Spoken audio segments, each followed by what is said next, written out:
So I'm here with Charles Cockell in Graz, Austria, at the European Astrobiology Network Association Conference 2024.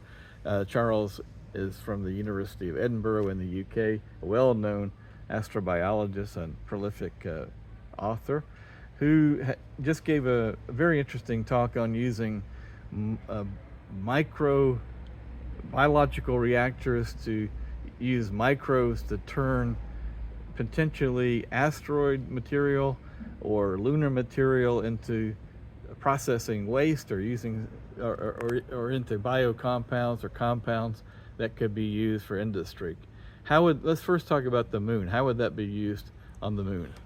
So microbes could be used to process rocks, and I was describing a couple of experiments we did on space station where you can show that microbes can be used to extract rare earth elements or platinum group elements from asteroidal material. And the reason why microbes are good is because they're natural chemical factories.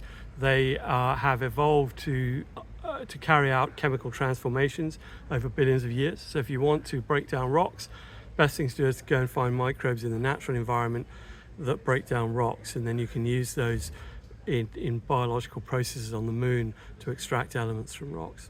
And what sort of elements would you be looking for on the moon? So there could be things like nickel or copper or iron, but it could also be more lower concentration elements like rare earth elements, almost anything that's in a lump of basalt, for example, on the moon, volcanic rock, right, that contains a huge number of elements.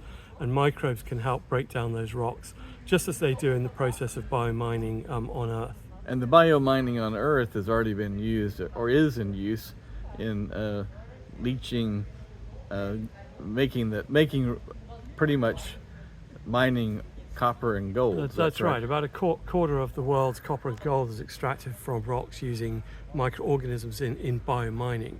And the reason for that is that microbes are a lot more environmentally friendly, if you like, than pouring things like cyanides into rocks, which are the traditional chemical ways of trying to extract elements from rocks. So like I said, if you think about microbes as tiny factories, then it makes sense to use them to do things they have already evolved to do, like extracting elements from rocks. And that's what people do in biomining, and we're just proposing using the same processes in space. And in the far future, you look upon perhaps having several dozen robotic spacecraft all mining asteroids out in the asteroid belt for use in colonization of the outer solar system? Yeah, I sort of imagine badger or small truck-sized robots. I call them munchers, microbial utilization of carbonaceous chondrites for high-value products. There's an acronym for you. But the munchers walk around asteroids, they crunch up the rock, they pour it into bioreactors. The bioreactors process that to produce useful elements and then spit it out, and it can be collected by robots and humans. And thousands, or maybe tens of thousands, or maybe more, of these munchers would slowly but surely munch their way through rocks in the outer solar system, Kuiper belt, Oort cloud, or maybe the asteroid belt, and produce useful things from rocks. Well, thanks so much, Charles, for taking time. This is a fascinating idea, and I hope this sees fruition, maybe on the Artemis program. And good luck, and thanks for talking to us. Thanks, Bruce.